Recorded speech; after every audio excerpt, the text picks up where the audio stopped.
আসসালামু আলাইকুম। আমি খালেদা সুলতানা, প্রভাষক রসায়ন। সুপ্রিয় শিক্ষার্থীবৃন্দ, আশা করি তোমরা সবাই ভালো আছো। তো আজকে আমি তোমাদেরকে রসায়ন প্রথম পত্রের দ্বিতীয় অধ্যায় গুণগত রসায়ন নিয়ে আলোচনা করব।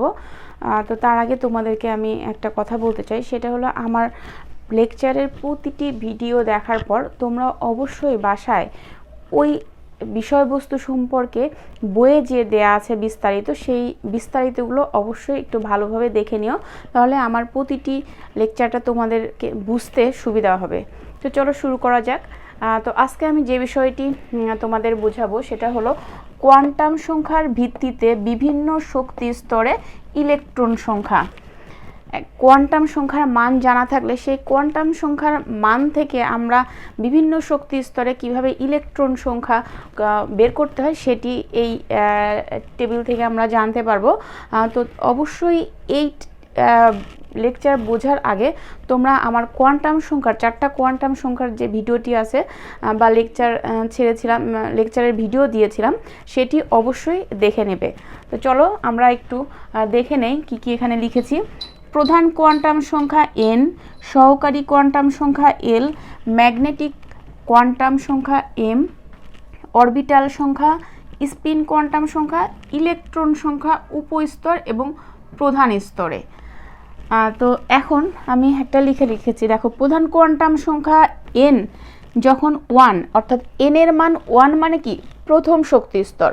প্রথম শক্তি স্তর মানে কি, অর্থাৎ কে শেল বলি, সেই কে এল এম এন লিখেছি। যখন প্রধান কোয়ান্টাম সংখ্যা n এর মান 1 তখন ওটাকে আমরা কে শেল বলি। তো প্রধান কোয়ান্টাম সংখ্যা n এর মান 1 হলে আমরা সহকারী কোয়ান্টাম সংখ্যার মান কি পাই? 0, কারণ এল এর মান 0 সহ কি 0 থেকে কি n-1 পর্যন্ত এল এর মান আমরা জানি। এটা কোয়ান্টাম সংখ্যার ভিডিওটি দেখতে পারলে তোমরা এটা জানবে। তো যখন এল এর মান 0, অর্থাৎ 0 হলে আমরা তখন ওটাকে উপস্তরটাকে আমরা কি উপস্তর বলি? এস উপস্তর। কারণ আর একটা বিষয় তুমি সেখান থেকে জেনেছো যে এল সমান সমান 0, 1, 2, 3 মানে এস পি ডি এফ, এটিও বুঝিয়েছি তোমাদেরকে। তো যখন আমরা 0 লিখেছি, এল এর মান 0 মানে এস অরবিটাল, এটা প্রথম শক্তি স্তর, এজন্য 1 দিয়েছি। তো এল এর মান 0 হলে এম এর মান 0 হয়। অরবিটাল সংখ্যা 0 মানে চৌম্বক কোয়ান্টাম সংখ্যার মান থেকে একটা শক্তি স্তরে কতগুলো অরবিটাল আছে সেটিও আমরা জানতে পারি। তো এম এর মান 0, অর্থাৎ একটা পেয়েছি আমরা মান। এজন্য অর্থাৎ এই শক্তি স্তরে কয়টা অরবিটাল আছে? একটা, অর্থাৎ এখানে অরবিটাল সংখ্যা 1। একটা অরবিটালে আমরা জানি সর্বোচ্চ 2টো করে ইলেকট্রন থাকতে পারে এবং সেই ইলেকট্রন দুটোর স্পিন বিপরীতমুখী হবে, অর্থাৎ একটা প্লাস হাফ আর একটা ইলেকট্রনের জন্য মাইনাস হাফ। একটা ঘড়ির কাঁটার দিকে আর একটা ইলেকট্রন ঘড়ির কাঁটার বিপরীত দিকে এভাবে ঘোরে।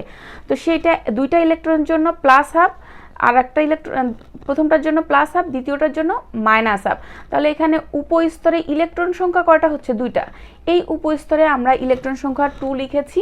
আর এই টোটাল ইলেকট্রন আমাদের কয়টা হলো? 2, অর্থাৎ প্রথম শক্তি স্তরে একটা অরবিটাল আছে, সেই একটা অরবিটালে 2টা ইলেকট্রন। তাহলে টোটাল আমাদের প্রধান স্তরে কয়টা ইলেকট্রন? 2, সেই 2 লিখেছি। এখন দেখো, যখন এন এর মান 2, অর্থাৎ প্রধান কোয়ান্টাম সংখ্যার মান 2 মানে দ্বিতীয় শক্তি স্তর মানে এল সেল। এখন প্রধান কোয়ান্টাম সংখ্যা n এর মান 2 হলে সহকারী কোয়ান্টাম সংখ্যা এল এর মান কি হবে?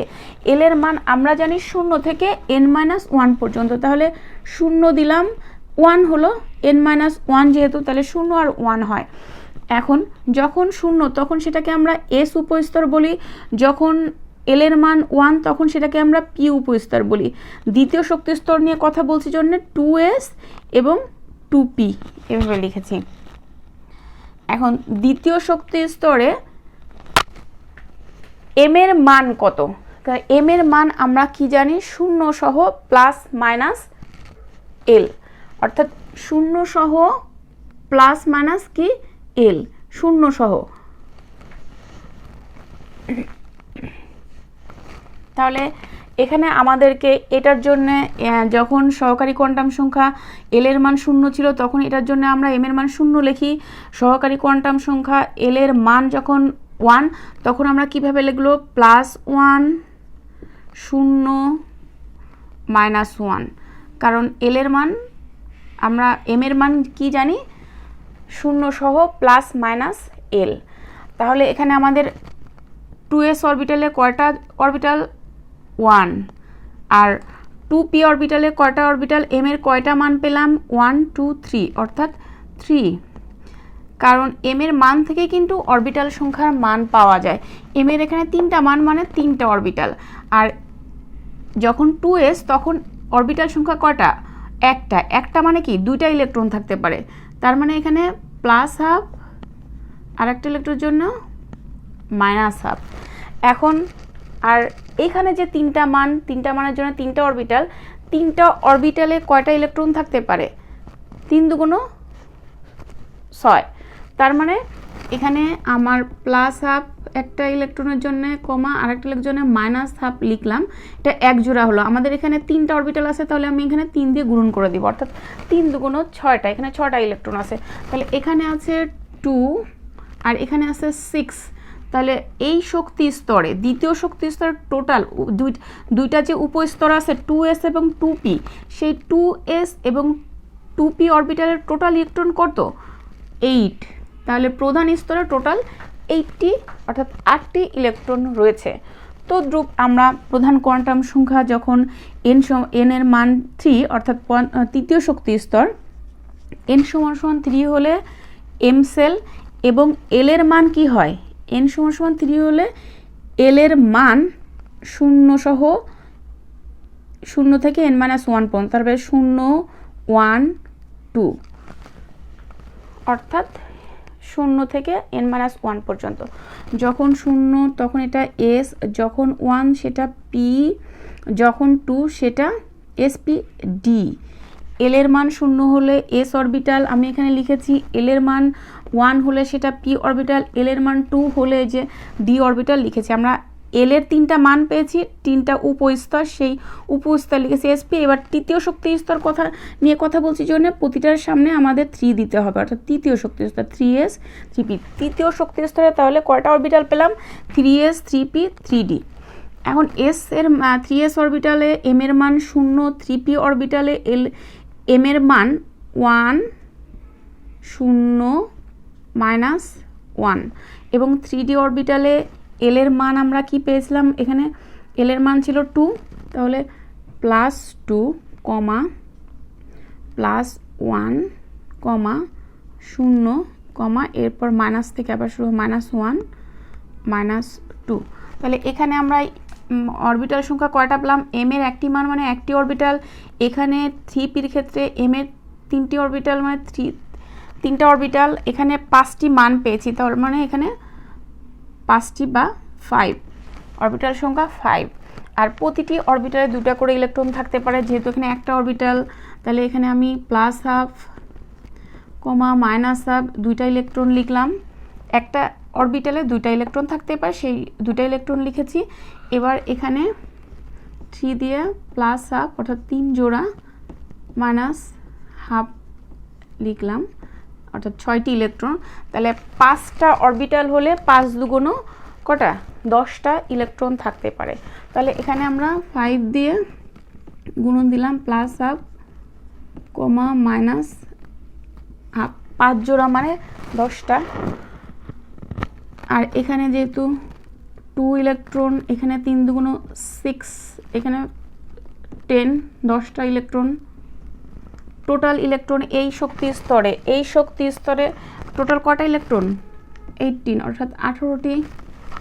এবার চতুর্থ শক্তি স্তর নিয়ে আমরা কথা বলবো, অর্থাৎ প্রধান কোয়ান্টাম সংখ্যা n এর মান যখন 4 সেটাকে আমরা n শক্তি স্তর বলছি বা সেল বলছি। যখন প্রধান কোয়ান্টাম সংখ্যা n এর মান 4 তখন সহকারী কোয়ান্টাম সংখ্যার মান কি n-1 পর্যন্ত বলেছি, অর্থাৎ 0 একই নিয়মে প্রতিটা শক্তি স্তর একই নিয়মে মান বের করতে হবে। 1 2 3 n-1 মানে 3 পর্যন্ত আসবে। যখন 0 তখন s, আর যখন l এর মান 1 তখন p, l এর মান 2 হলে d অরবিটাল, l এর মান 3 হলে f অরবিটাল। আর চতুর্থ শক্তির স্তর নিয়ে কথা বলছি, সুতরাং 4s 4p 4d, 4টা লিখলাম সামনে, s এর জন্য 0, p এর জন্য +1, 0, -1, তারপরে +2, +1, আমরা পূর্বে যেভাবে লিখেছি সেইভাবেই লিখছি, -2। এখন 4f এর অর্থাৎ যখন l এর মান 3, হ্যাঁ, l এর মান 3 হলে আমরা ওটাকে কিভাবে লিখছি, +3, +2, একই নিয়মে লিখছি, +1।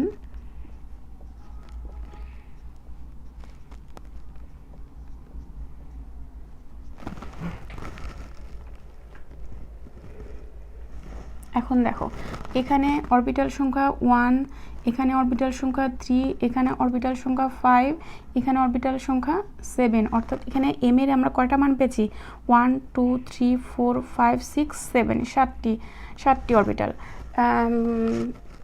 যতগুলো মান পাওয়া যায়, একটা মান একটা অরবিটাল, 3টা মান 3টা অরবিটাল, 5টা মান পেয়েছি m এর, 5টা অরবিটাল, 7টা মান পেয়েছি 7টা অরবিটাল। প্রতিটি অরবিটালে 2টা করে ইলেকট্রন থাকতে পারে, তাহলে একটার জন্য একটা অরবিটালে এখানে 2টা ইলেকট্রন, +1 একটা -1, এখানে 3 দিয়ে গুণন করে নিলাম কারণ 3 জোড়া, +1 -1, এখানে 5 দিয়ে গুণন করলে +1, -1/2, এখানে 7 দিয়ে গুণন করতে হবে, অর্থাৎ 7 জোড়া মানে 7 দুগুণে 14টি ইলেকট্রন আছে এখানে, 2 6 10 14। টোটাল ইলেকট্রন সংখ্যা কাউন্ট করো, 16 18 18 আর 14 32, 32টি। দেখো এখান থেকে আমরা দেখি 1s2 2s2 2p6 3s2 3p6 3d 10 4s2 4p6 4d, এভাবে মানে বিভিন্ন শক্তি স্তরগুলো এভাবে লিখতে পারি, বা সর্বোচ্চ যতগুলো ইলেকট্রন থাকে এভাবে আমরা লিখতে পারি। তো প্রথম শক্তি স্তরে একটা উপস্তর আছে এবং অরবিটাল সংখ্যা একটা 1s, দ্বিতীয় শক্তি স্তরে 2টা অরবিটাল আছে 2s এবং 2p, তৃতীয় শক্তি স্তরে 3টা অরবিটাল আছে 3s 3p 3d, চতুর্থ শক্তি স্তরে 4টা অরবিটাল আছে, দেখো 4s 4p 4d 4f। এই মানগুলো কিন্তু আমরা l এর মান থেকে পেয়েছি। তো এই বিভিন্ন শক্তি স্তরে কতগুলো ইলেকট্রন থাকে সেটি আমরা কোয়ান্টাম সংখ্যার মান থেকে এভাবে বের করতে পারি। তো আশা করি তোমরা আমার এই কোয়ান্টাম সংখ্যার মান থেকে বিভিন্ন শক্তি স্তরে বা উপস্তরে কয়টা ইলেকট্রন, প্রধান শক্তি স্তরে কতগুলো ইলেকট্রন এবং প্রতিটা শক্তি স্তরে কতগুলো অরবিটাল আছে সে ডিটেলস দিয়ে ধারণা সেটা তোমরা বুঝতে পেরেছো। তো আমার এরপর আমার পরবর্তী ভিডিও দেখার আমন্ত্রণ রইল। আর অবশ্যই আমার এই আজকের ভিডিওটা দেখার আগে তোমরা আমার কোয়ান্টাম সংখ্যার যে ভিডিওটি দিয়েছি সেটি অবশ্যই দেখবা। ওই ভিডিওটি না দেখলে কিন্তু আজকের এই লেকচারটা তোমরা ভালোভাবে বুঝতে পারবে না। সবাইকে ধন্যবাদ, ভালো থাকো, সুস্থ থাকো, আল্লাহ হাফেজ।